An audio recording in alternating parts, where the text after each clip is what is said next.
Good afternoon, everybody. I'm Rory Clark with the Legacy Elder Law Center, and I want to thank you for joining us for our October 2021 Lunch and Learn. A little different format today. I'm really excited to bring to you a special guest to join us in our conversation today.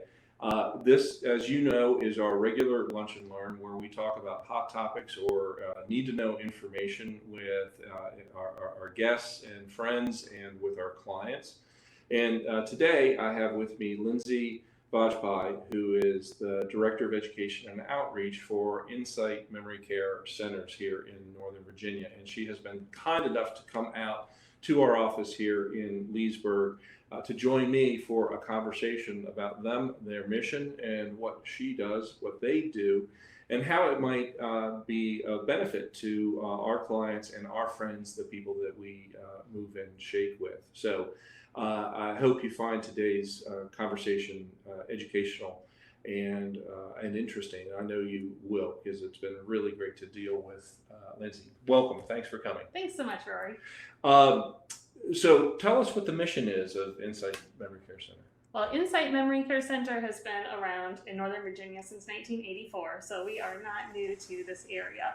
Our mission is to provide specialized care, education, and support to people living with Alzheimer's disease, other memory impairments, their caregivers, their families, and the community. So really our vision is that people living with Alzheimer's and other memory impairments can achieve the highest quality of life. Or do people come to you to a location in Fairfax, or do you have tentacles out into the community? Both, and that's been one of the big changes with COVID. We do have a physical center in Fairfax County, where we have our adult day program, we have an early stage program. Before COVID, that's where we held our support groups and memory cafes and other kinds of programs. But during COVID, we of course expanded into the virtual setting. And over COVID too, have been able to develop partnerships in the community to expand our programming to sort of satellite locations with other partner organizations. Oh, that's fantastic. COVID gives me an opportunity to explain that why Lindsay's wearing a mask today. She's not afraid that I'm going to pass her a particular disease, and she's not carrying something. It's just the policy of Insight, because they are out and about and impacting with so many people. They're just going above and beyond to try to make sure they are being protective for the people that they deal with, many of whom do have comorbidities or special circumstances, and especially at risk with COVID. So I'm not wearing a mask, so you can see my lips and hopefully understand me. But she has a very clear voice. Hopefully, you'll be able to hear her through the mask. So COVID has made a change. Can you tell me some examples about? Well, actually, where I'd first like to know is what brought you to Insight. Of all the things that you could do with your skill set and your experience, what made you come to be a part of this organization, which from what I can see with my clients is having an extraordinary impact, not only for individuals with a need, but for their families, for the caregivers. But that's my perspective on the outside. What brought you there? Well, I've always enjoyed working with older adults. Straight out of college, I started working in long-term care in an activity department, and my office happened to be in the memory care floor. And I just really, really discovered a love and passion for interacting with people living with dementia. And over time, working in long-term care led to working for the Alzheimer's Association, led to a career at Insight, where I've been for 4 years. And what I really love about Insight is that it feels like a family. It feels like a community hub for people living with dementia and their families, where families really get to know each other, really feel connected, feel supported. And I'm just really honored to be part of that team. As families are going through some of the hardest times in their lives, if I can do anything to make that journey a little bit easier, that's what I'm there for. So Insight's been just a wonderful community center almost for people living with dementia and their entire family. Community center is a great way to put it. Well, so let's talk about scale. How many people work with you for Insight in all of its aspects? So Insight's team is between 30 and 35 people. So a pretty big group. And probably more than half of our staff work in our physical day program. So one of the things that people are so surprised about, speaking of COVID, is, well, when did you reopen? Insight was only closed for 3 months at the very beginning of COVID. Our day center has been open since June of 2020. So most other adult day centers in the area have been closed and only either are still closed or only reopened this fall. And Insight has been open this entire time. So many of our staff work in our actual programs with our participants, but then there are a number of us in staff who work on education, support programs for families, who work in development and philanthropy, since we are a nonprofit organization, and just all of the different pieces that need to work together to make sure that we have the impact in the community that we wish to have. We know the number of people living with Alzheimer's disease in Virginia is growing every single year, and Insight needs to grow to help fill those needs in the community. Well, that's so extraordinary, and I'm sure that commitment to get back just pays dividends. All of us have seen the people that we love and the people that we work with cognitive declines and Alzheimer's in particular. When you lose ground, you don't make it back up. And what we want to do is keep as much as we have as we can for as long as we possibly can. And when COVID came and people's lives were disrupted and they were stuck into new and contained environments, I think a lot of people got closer to free fall, or at least accelerated decline. So your organization's commitment to get back out and to find a safe way to help interact with people and help them stay on their game, critical. And for the caregivers too, because for every person, there's one or more caregivers locked in that crazy environment, probably trying to deal with their own kids in school, their own job, and now maybe a parent who has got this challenge. So you deserve lots of credit for coming back out early. I know that was so important. Let's talk about people who are being served. So you've got a pretty large staff. In terms of individuals with Alzheimer's or cognitive decline, how many people are served on an annual basis by Insight? Well, we have a variety of different programs. Yeah, so tell us about And this. so we do have a section of early stage programs where we have a program that meets at Insight in Fairfax 4 days a week, where 14 people come each day. There's a virtual program. There's a program opening in Sterling. And we also offer something called the SHARE program, where we meet individually with families who have a recent diagnosis of dementia. And then beyond those living with dementia, it's those family caregivers who we're reaching through education classes, through support groups, through consultations. And that's really one of the very first things that we got up and going virtually at the start of the pandemic. I mean, week 1 of our closure, we had a support group meeting every single week. We had classes geared up and ready to go because we knew that isolation that caregivers were feeling at home. And even when we did reopen our doors to our participants 3 months later, it was heartbreaking to see the decline. I mean, you expect some decline with a disease like Alzheimer's, but to see what that lack of socialization and that just lack of camaraderie and even physical mobility, what that did to participants was just heartbreaking. So it's so important to bring people together. Really, when someone's living with dementia, yes, there are medications that can help with symptoms for some people, but the most important things are physical and social activity. And that's so much of what Insight does. It gives people that community where they're interacting with peers in a non-judgmental setting, where they're trying new things, where they're laughing, and where caregivers get a break. And caregivers have opportunities to really interact with each other and to try to kind of process some of those feelings of caregiving, to get new ideas on how to handle difficult situations, and to just generally feel less alone on this journey.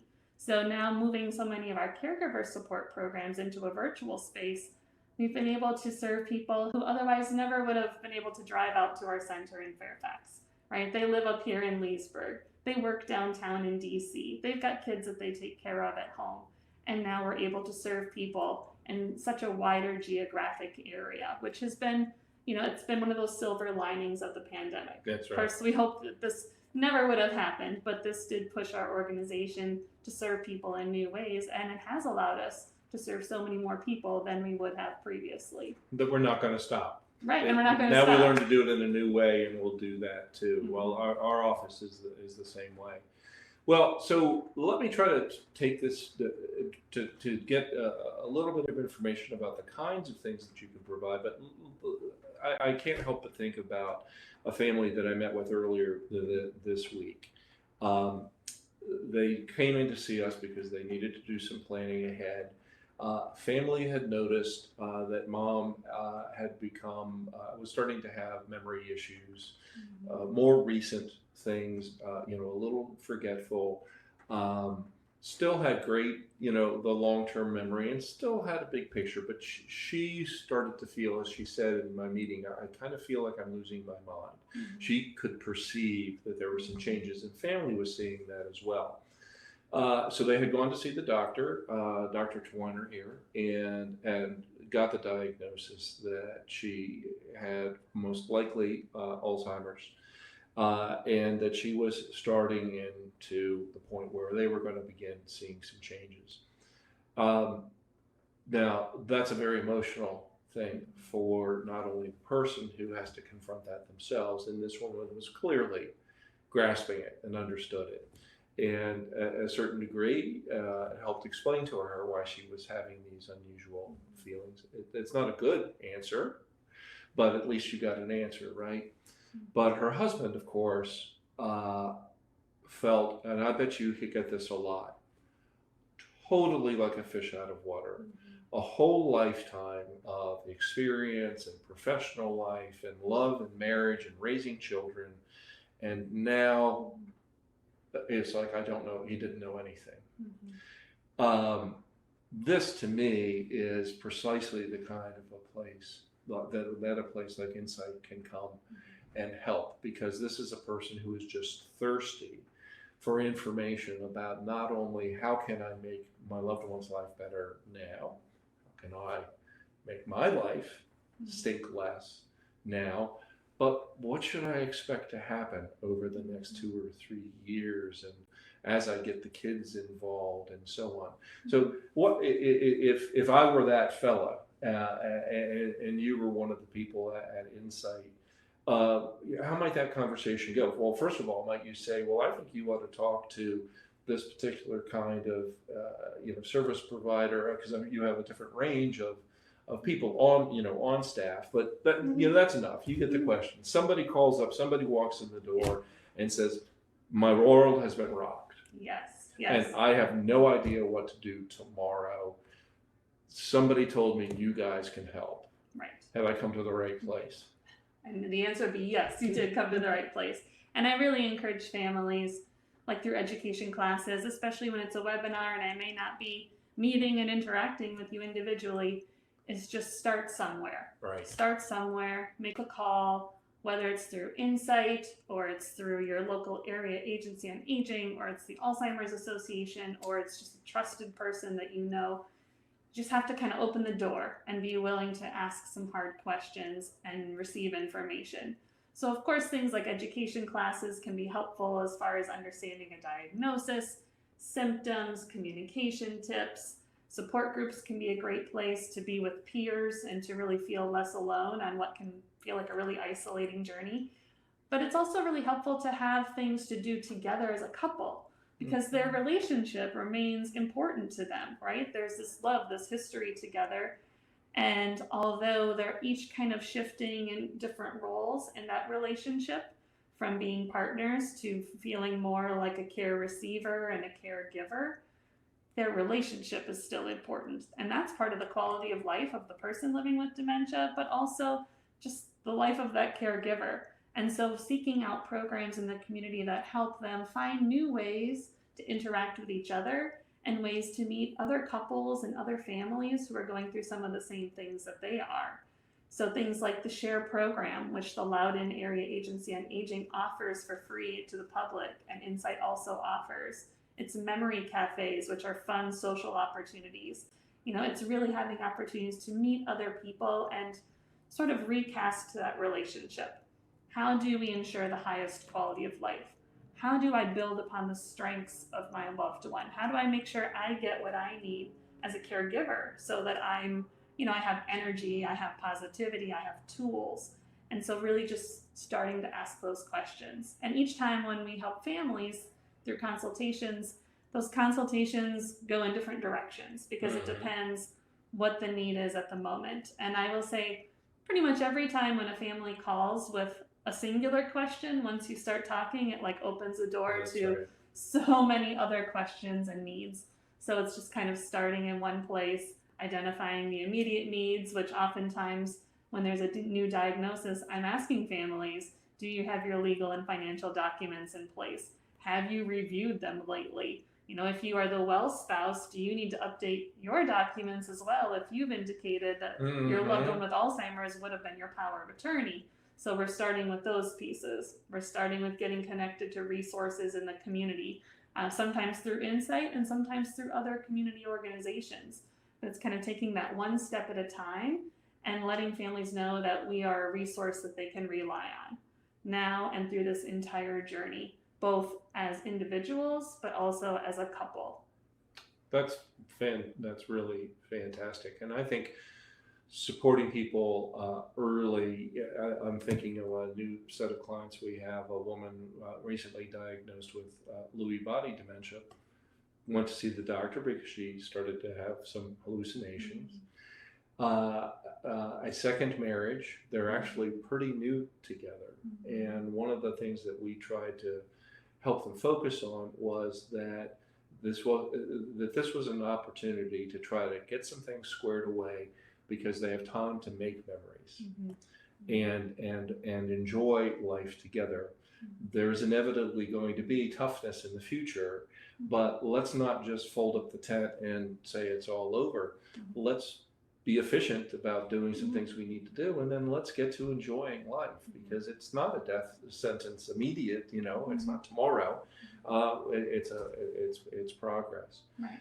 I'd like to give you a chance to talk about maybe a deeper dive into a couple of programs. Now, in your job in charge of education and outreach, can you give me an example of one particular program that you think has a special impact for the person who's got the diagnosis, the individual themselves, something that you all do that you observe is particularly helpful for the people who are going through this journey as the object of the thing? I think it's really the Reconnections program. So Reconnections is a program for people in the early stage of whatever form of dementia. So sometimes that's Alzheimer's, might be Lewy body, might be vascular dementia like my grandmother had. It's an opportunity for people to come together, to build friendships, to have camaraderie, to be in a space that's non-judgmental. Where if I forget the word that I wanted to say, like nobody bats an eye, right? We've all felt that before. Or forgetting someone's name, it's okay. And it's an opportunity to use your brain and use your body and to explore creativity and really just to feel like you belong. One of the things that I think is so missing for people in that early stage of the disease is a loss of purpose.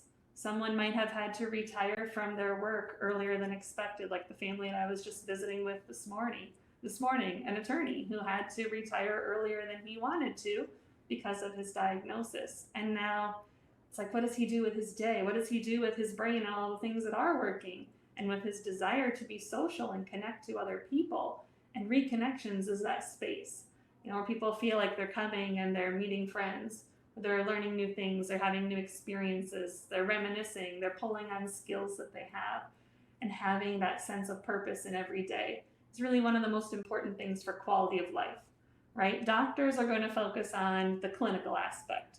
Are there medications that might help with symptoms? Will they not? Are there clinical trials? The doctors are working on that, but what about that everyday life? How do we give people a reason to wake up in the morning, something to look forward to, something that makes them smile? And that's really what that Reconnections program is all about. Do you have any advice for the loved ones of someone? You see that program and you go, boy, I can see the value of that for mom or for dad. we float the idea Mhm. with mom or dad, and they go, "Oh, well, this is going to be like that thing I went to," and it's all old people, and they're crazy or they're like babies. I don't want to, there's a stigma. Mhm. I'm not like that. I don't want to go join that group because it will be an admission that I'm worse off than I am. I'm still in control. I'm still good. Mhm. I don't need to go do that. I'm sure that I'm not the first person who's ever expressed that that kind of thing has happened. What advice do you have for the person who desperately wants to support a loved one? And we know it's not about diminishing them. Mhm. It's about actually supporting them and keeping those skills going.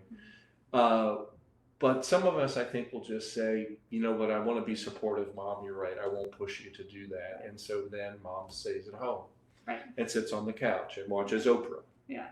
Right. So what advice do you have for us who are trying to, I sometimes describe it, it's like you're pushing a wet rope uphill. You've got to coach the caregiver to try to coach the person to be open to something that they're going to love once they finally give it a chance. Once they get there, right. And this is the biggest probably barrier to coming into a program like this. Almost every family experiences this. How am I going to get my loved one to agree, right? Or they don't realize that this program would be beneficial to them. Or it seems like an admission of cognitive changes that I'm not either emotionally prepared to handle, or my brain just doesn't let me recognize what's going on within. So I try to help caregivers, first of all, develop that empathy and understand why this might be so scary for their loved one. I mean, how do we all feel if we're starting a new job, or if we're going to a new school, or walking into a room of strangers at a dinner party? It can create a lot of anxiety. And for most of us, I mean, some people might thrive on that excitement, I know, but for most of us, myself included, I tend to shy away from anything that I think is going to make me feel uncomfortable, or where I might not feel confident in knowing what to do. So helping caregivers understand those feelings, and then trying to find, like, what is the motivation for that person? Does the person loved one, not yeah, the caregiver, right? What is the motivation for the loved one? Like, how do we just get in the door that very first time, just to give it a try? And maybe the person voices feeling really lonely or bored at home. Maybe they miss, having their volunteer responsibilities or their career. They miss the structure. They miss the projects. They miss, just having that day of things to look forward to. Maybe it's the aspect of kind of brain health, and I'm going to do everything I can to fight this disease. I want to keep my brain as sharp as I possibly can, and this is one more thing I can do to keep my brain active. Or maybe it's doing it as a favor to that caregiver. Exactly. The caregiver needs some time to make those phone calls, or to go to work, or to have lunch with their own friend. And maybe the angle is, I've heard such good things. This is a great club. There's a lot of people there you might get along with, and I just need this few hours to be able to do my own thing. So it's kind of finding what is that motivating factor for the person living with dementia, knowing that it's probably going to be kind of scary. They're probably going to be apprehensive in the beginning. But after the first day or two, when people come into the program, they see that they're welcome. They see that it's just a bunch of friends who laugh together, who hang out together, and people want to come back. But it's that getting there the very first time. That's the hardest thing for most families. And so that's something that the staff at Insight help families work through, helping those caregivers. How do I approach mom or dad or my spouse about this program? How do I get them to go? What do I say to them? Should I stay with them? Should I drop them off? And that's another space where memory cafes actually are really helpful, because a memory cafe is a program for couples where you're getting to know other couples and doing something fun together. So that can be kind of like a nice little toe in the water of going into a space, being with other people, but going in together and building that feeling of comfort, and then kind of transitioning over into the Reconnections program, where now I feel comfortable with you leaving me here for a few hours because I already know these spaces and I already know this environment. So it's kind of taking those programs step by step and figuring out what's going to work best for this family, and is the timing even right? and just kind of talking through it together and helping families one by one, because everyone's situation, everyone's feelings are going to be so different. Well, that's fantastic, and clearly you guys have done this before, and that wide range is helpful just because you've got that range. In our office, we call it finding the hook. You said, what's the motivation? So, for example, I could see many people who just say, I am absolutely opposed to this. I'm not going to do it at all. I'm in control. I'm the leader of the family. I know what I'm doing. I'm not going crazy. But the conversation isn't, Dad, we need you to go to this because you're diminishing and you're less of a human being. Dad, Mom needs help. Oh, well, I'll do anything for your mother. Right. Let's go to the memory cafe for Mom. And she needs you to be there to be supportive of her. Well, I will do anything for your mother. It's not about me. Then you get there and you say, hey, these are some pretty cool people. This is pretty interesting. Oh, there's something else that we could do. And you find that individual motivation. But we also, we're our own people. And we all come from different angles. And helping the caregiver be empathetic and open and discover what that hook is for their loved one, I think is really important. So that's a great insight. So let's talk more about care. What did you want to say something about that?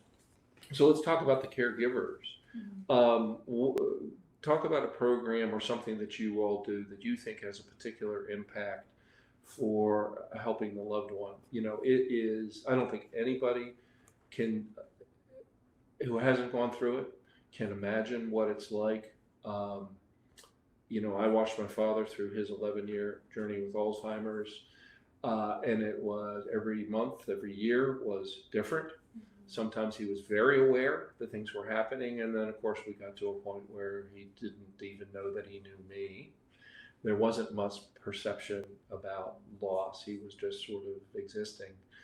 But that's a different kind of, and you might call that a kind of a hell or a tough situation. But the caregivers are in their own kind of hell. We have to watch it.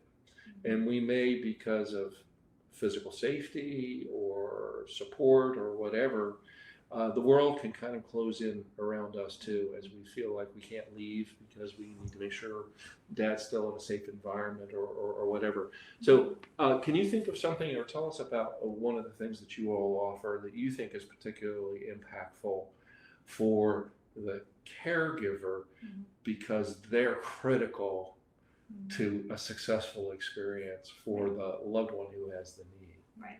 How do we support them? Yeah, I think it's a combination of that education and support. So in education, I would say one of the programs that caregivers, like the way they first find us, is through a program called Caregiver Boot Camp. So twice a year on a Saturday, we have a full day of classes that are meant for caregivers who are new at this. So they're hearing from a neurologist, they're hearing something about legal and financial planning, they're learning about communication tips or community resources. And it's a good, just kind of introductory experience to the world of knowledge that's out there. It's like you don't even know what questions to ask if you've never been in this position before. Right. You don't know what you don't know. So this gives you that opportunity to start kind of developing those questions in your mind as you're learning more information. So oftentimes when caregivers attend Caregiver Boot Camp, then they learn that we actually have a series of classes that meet every single month, free, open to the public. And they're geared towards people who are caring for a loved one at home.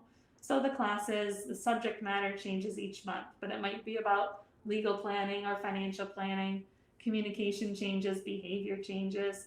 In November, it's actually National Hospice and Palliative Care Month, so our class will be about understanding palliative care and hospice services. So there's so many opportunities to learn more, depending what that caregiver needs in the moment. And it's going to change over time. Right? Most caregivers are not ready to take in just all of the information all at once, right? It's emotionally too much, or it may be information related to scenarios that they haven't faced yet. But education, I think, is that first start, kind of learning about the disease, learning a few tips and strategies to make everyday life a little bit better, learning about planning for the future. And then for most caregivers, that next step is moving into a caregiver support group, where you're with peers, people who are going through what you're going through. And a couple of the unique things about Insight's caregiver support groups is that number one, they are led by our professional staff. So there are people facilitating the group who truly understand what's going on, who have knowledge, who have access to resources to help these families. But the second really important thing about the caregiver support groups is that we have a lot of different specialized groups. So if your loved one has Lewy body dementia and is experiencing hallucinations, that's pretty different than from a family who's caring for someone with Alzheimer's disease or maybe FTD. So we have specific support groups based around disease types or based around the relationship. So just this week we had our monthly group for people who are taking care of their parents, because there's a relationship dynamic there that's different than when I'm caring for my spouse. Yes. So how do I help convince mom that she needs my help when mom's always been the one who helps me? Or how do I work with my siblings? Or how do I support my family members if I'm a long distance caregiver? And so finding a group where you really feel like you connect, where people are having a similar experience, you can share openly about what's happening in your world, in your family, sort of crowdsource some information and ideas. And honestly, just hearing about other people's journeys makes it less shocking or surprising if some of those same things happen in your family. You know, I remember an experience, one of our Lewy body support group participants said one of the things that happens with Lewy body individuals is sometimes that they will think that there are duplicates of someone. So her name is Julie, and he woke up one night and he said, no, you say you're Julie, but where's the real Julie? And for most of us, you know, as a spouse, you'd be like, you know, like a dagger in the heart, like, what do you mean? I'm Julie, we've been married for 40 years. But because she had heard that this had happened to another caregiver in the group, she didn't overreact. She already had some tools available how to navigate that situation, right? And there are hard things that are going to happen when someone has dementia, hard for both parties. But having a little bit of a preview, having some tips and ideas in your back pocket can help navigate those situations. So rather than escalating them, you can kind of separate the disease from the person, right? Have a few tools and really focusing on the importance of that relationship. How do I help my loved one with dementia shine? Like, who are they on the inside and how can I tap into that so that I'm more than just a caregiver, making sure that you're safe and you're fed and you know you have all the things you need. But how do I help you really feel like a person, like you have value in our family, Right. that you have purpose in your days, and trying to help caregivers kind of shift, look for all of those ways that they can create wonderful moments, both for their loved one, but for them too, as a caregiver, you know, who's grieving on this journey, who's seeing their parent or their spouse change little by little by little. And there's a grief process that goes along with that. So kind of shifting that and finding special ways to spend time together. I know with my own grandmother, when in the last 10 years of her life, she had vascular dementia and she lived in a nursing home in Iowa. And so I would see her twice a year. And our whole relationship, like kind of the way she interacted with family before the dementia, it was all conversation. We would sit around the kitchen table and we would gossip and we would talk about current events, and it was totally conversation. Because of her type of dementia and the way it affected her brain, she could no longer express herself verbally. So as a family member, we found different ways to interact, right? I would bring my kids or my dog, and that's something we could really enjoy together. Or for my grandma, one of her favorite things to have for breakfast were toaster strudels. So when I would go visit her, I would take my toaster with me, and I'd buy like 4 boxes of toaster strudels at the grocery store. And we would sit there and we would make toaster strudels, and then we'd pass them out to all of the nurses and the staff. Right? So we find different ways to like bring grandma back out, to give her a role, to engage and interact with each other, apart from just making sure she's safe and cared for. Like, how do we continue to have a relationship together? And I think when caregivers get connected to each other, they get ideas, they hear from each other, you know, a special experience that somebody else had with their parent or with their spouse. And so just information is power. And it's also a place to just be really vulnerable and be honest about all the things that are going well and all the things that are hard. And having this family, I mean, it really becomes family. It's an important part of carrying people forward on this journey. I mean, people will refer to things like support groups as lifesavers or blessings, or like, I don't know what I would have done without this. You've become my new family because you really get it. So I'm often trying to plug caregivers into just trying it once, right? To just take a look at this class or to try out the support group. And if it's not this support group that's the right one, there's lots of others in the community too, and let me help you find them. Because getting plugged in is so powerful as you're kind of navigating this journey, because it's not a sprint. It's not like, oh, my loved one broke their leg and in 2 months things are going to kind of go back to normal. It's how do we make sure that both parties are taken care of for the long term. That's great. So, folks, we're going to wrap up in a few minutes, but I want to remind you, we're going to take questions. If you have any questions, please open up your chat box and type them in. Amanda, who always joins us in the Lunch and Learns, is going to be gathering those, and then she'll feed them back to us in a few minutes. So I wanted to remind you to go ahead if you've got questions for Lindsay about her experience and about insight, please, or any of the topics that we've covered today, please feel free to put those in the chat box, and we'll cover those in a few minutes. Boy, so much. The boot camp is kind of famous because it's really impactful. When's the next one that you've got coming, and has that been affected because of COVID? So the next one will be in the spring. We do one in the spring, one in the fall. So in September, we had our fall caregiver boot camp. And traditionally, it had always been an in-person event, right? And we had breakfast and we had lunch and we had lots of opportunities for caregivers to really informally get to know each other as well as listen to a speaker. And due to COVID, of course, we moved that into a virtual world. But hopeful that in 2022, we can get back to offering more in-person caregiver education classes and support groups. You know, one of the things that was scheduled to happen that week that everything shut down back in March of 2020 was something called the Virtual Dementia Tour that Insight offers. And it's like getting a glimpse of what it's like to live with dementia just for like 7 minutes. So I can't give away all the secrets, but basically there's sort of some garb, some equipment that you put on and an experience that you go through that helps caregivers just empathize with what it must be like to live with dementia. And so that's something that I'm really excited to bring back as soon as possible, because it is such an empathy building tool. And actually in a support group that we had this week, we tend to ask sort of a question of the evening. And the question was, if you could trade places with any living person, who would it be and why, right? We're trying to build some camaraderie in a Zoom support group. And one of the women in the group said that she would want to be her mom, who has Alzheimer's. And she clarified, just for one day, just for one day. But to know what my mom is going through, what she's thinking, what she's feeling, what she's experiencing, and how helpful that would be to her as that primary caregiver.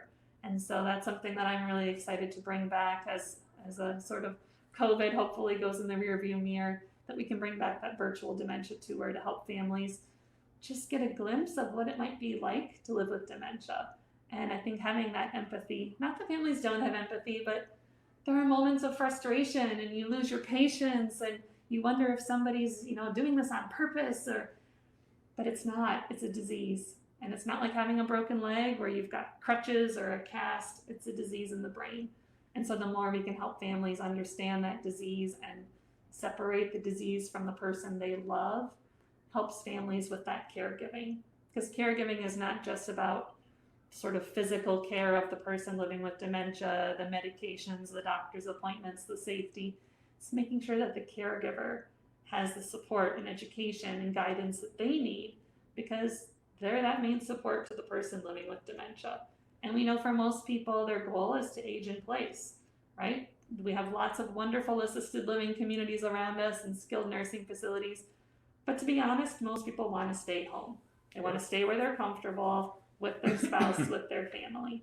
And so we try to give caregivers those tools, both with our in-person programs for their loved ones, but also helping caregivers to be equipped on the nights, on the weekends, dealing with difficult situations so that they can be the best caregiver that they can be, and recognizing that they too are an important part of this duo. Critical. In our office, we oftentimes borrow an experience from, we've all been on an airplane once at least, and before the plane takes off, the flight attendant comes out and tells you that something bad may happen, the cabin may depressurize, and then that mask is going to drop down from the ceiling. And the first thing they say is, put on your mask first, and then help your mom or help your child. Why? Because if you don't have oxygen, if you can't breathe, you're no help to the person who needs it. I couldn't help but think of that as you were talking about the caregiver who may themselves have to be encouraged to be open to this. So many times I've seen folks who, once they start to get some help, use phrases like life-saving, transformational, don't know how I could have done this, but I think our natural, for many of us, our natural human reaction is, no, control. Oh my God, I've already got so much to do. I couldn't possibly take another hour and even log on to a Zoom. I'm overwhelmed. Yeah. Stop, go away, stop. But one of the things that we can do as friends of people who are going through that is to share, not judge, but, well, I have some friends who, they said this was actually worth it. It actually was helpful. In fact, for many of them, they said things like transformational. You said, get them in one time. Then they go, wow, that sure was worth an hour. Well, so let's go back and talk about the boot camp, which is, of course, a great way for somebody to get started.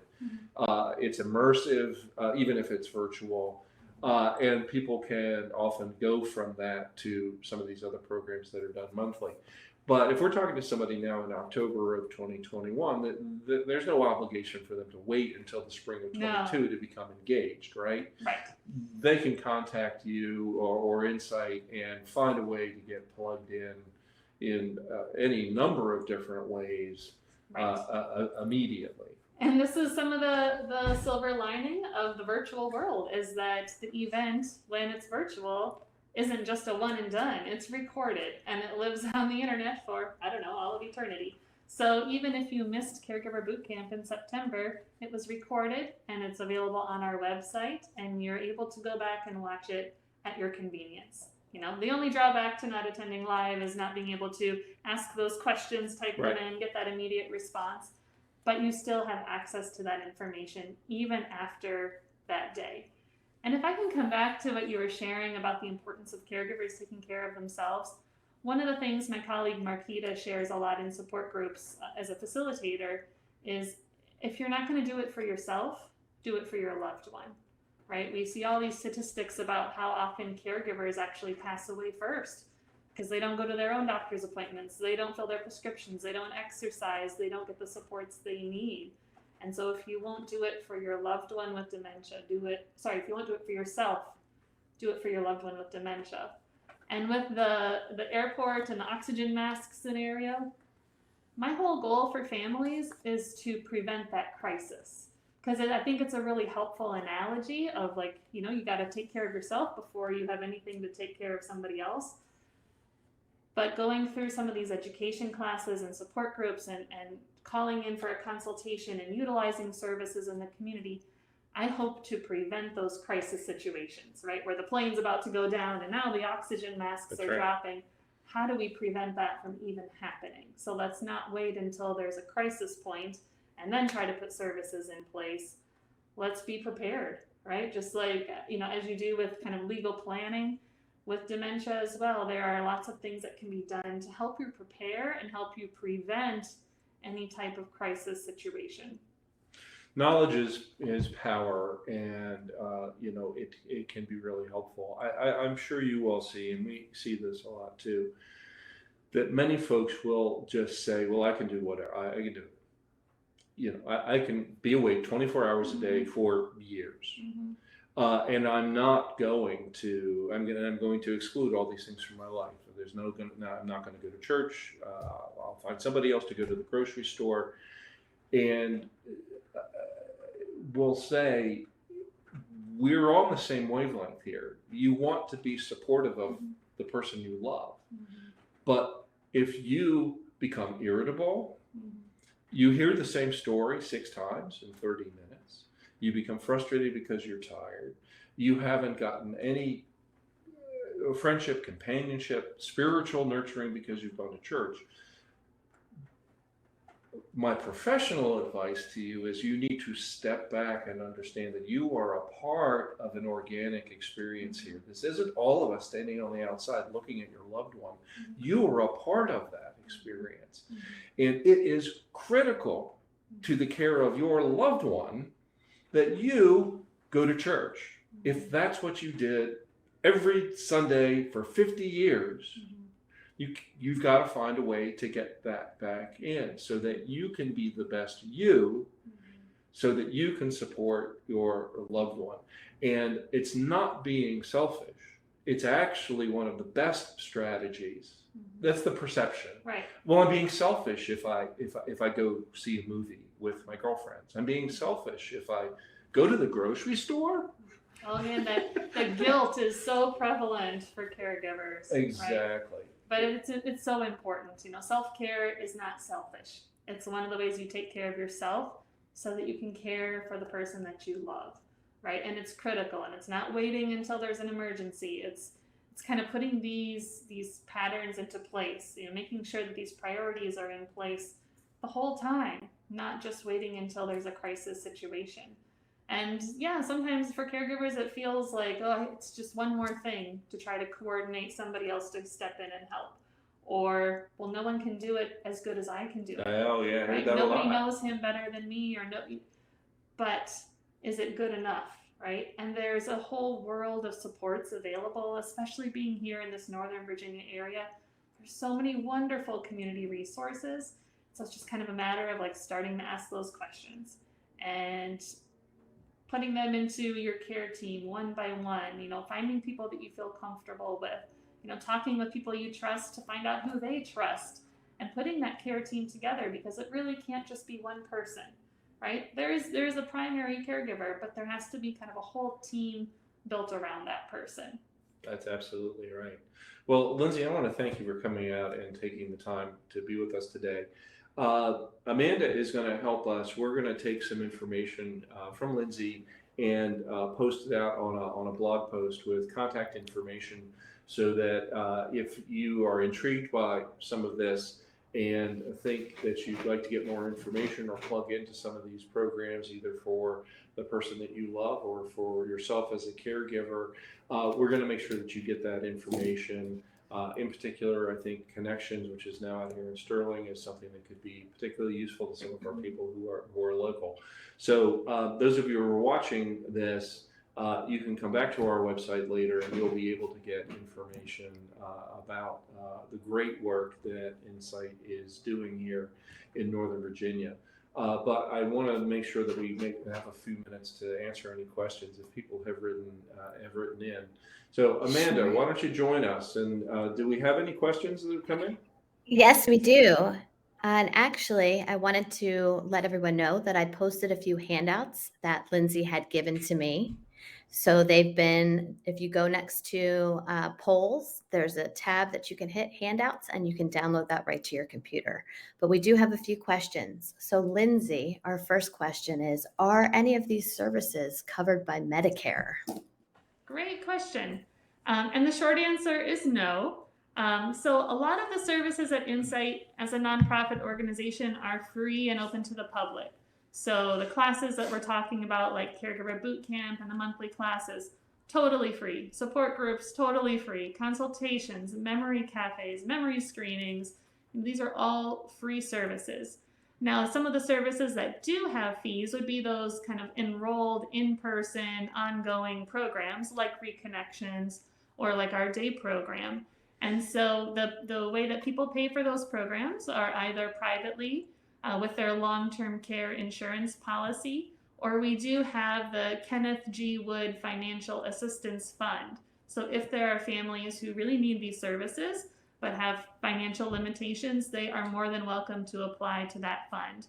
And the goal of that fund is to make sure that no one who needs this care can't receive it because of a financial limitation.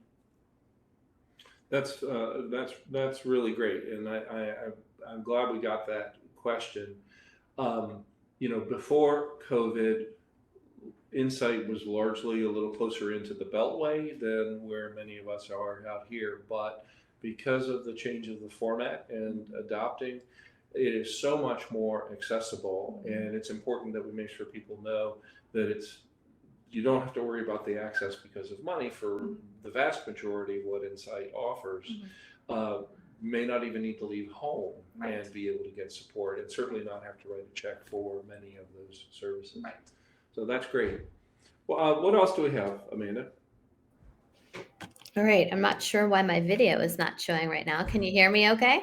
Yes, we can hear you. Okay. Oh, there I am. Okay. Next question. I live alone. How do I know if and when something is happening to me? Well, good question.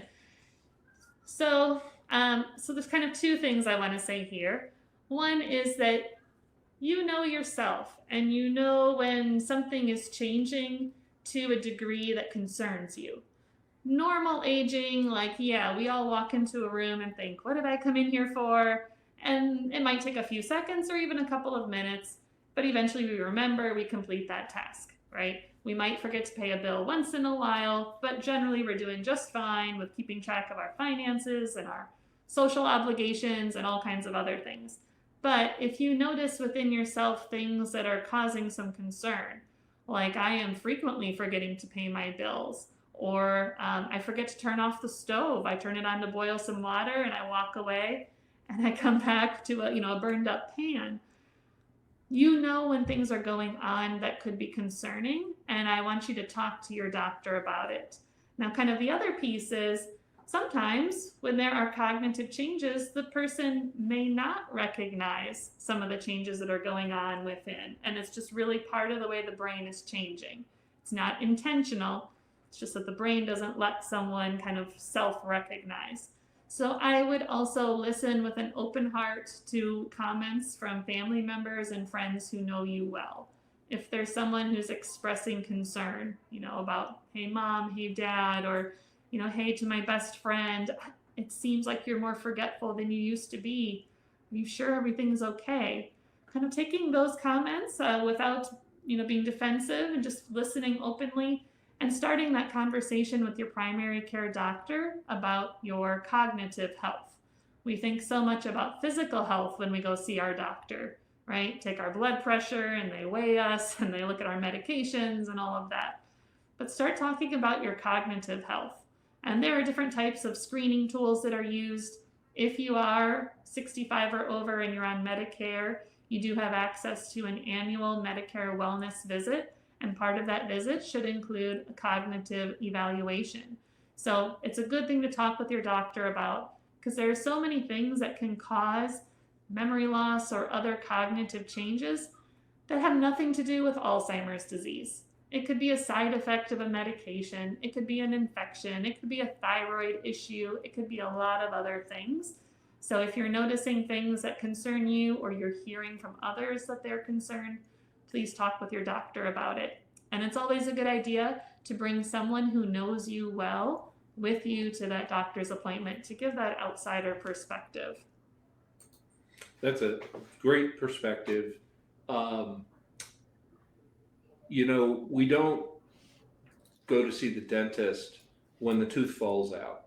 We all learn that we're supposed to go see the dentist every 6 months, whether we want to or not, and we generally don't want to, because they know to be on the lookout for things. And Lindsay is right that over 65, that checkup is absolutely, covered by Medicare, and a part of the regime is just a check-in on those issues. There's a few questions they can ask to maybe spot something. So the Department of Motor Vehicles has a system to prompt people to come back and take a test once they've gotten to a certain age. You know that you should regularly reach out and see your dentist. You know you should go. You don't have to see a neurologist. You don't have to see a geriatric psychiatrist, but just go see your regular family physician and say, give me the once over, and do that at least on an annual basis. That way you can start a conversation and have a little bit of a check-in. Mm-hmm. That's great. Okay, what else do you have? Who's next, Amanda? All right, we've got 5 minutes, so this is our final question. Okay. Lindsay, what if a family member refuses help? Huh. Right. Oh, that's the $1 million question, right? Because of the way that person's brain is changing, they may not recognize the needs that they have. They may not recognize the symptoms that they're experiencing. So I sort of describe this as being like a puppeteer, right? You're kind of pulling the strings in the background. You're out of view of the person, but you're just kind of setting up the environment. You're setting up the situation to help make things happen without pointing them out or making them obvious to your loved one. One of the pitfalls I see for a lot of family caregivers is that they look for permission from their loved one. I'm trying to get dad to agree to something.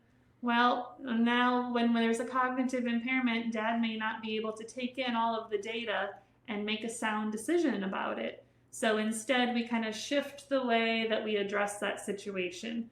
We might communicate in a different way. Instead of saying, hey, dad, do you want to?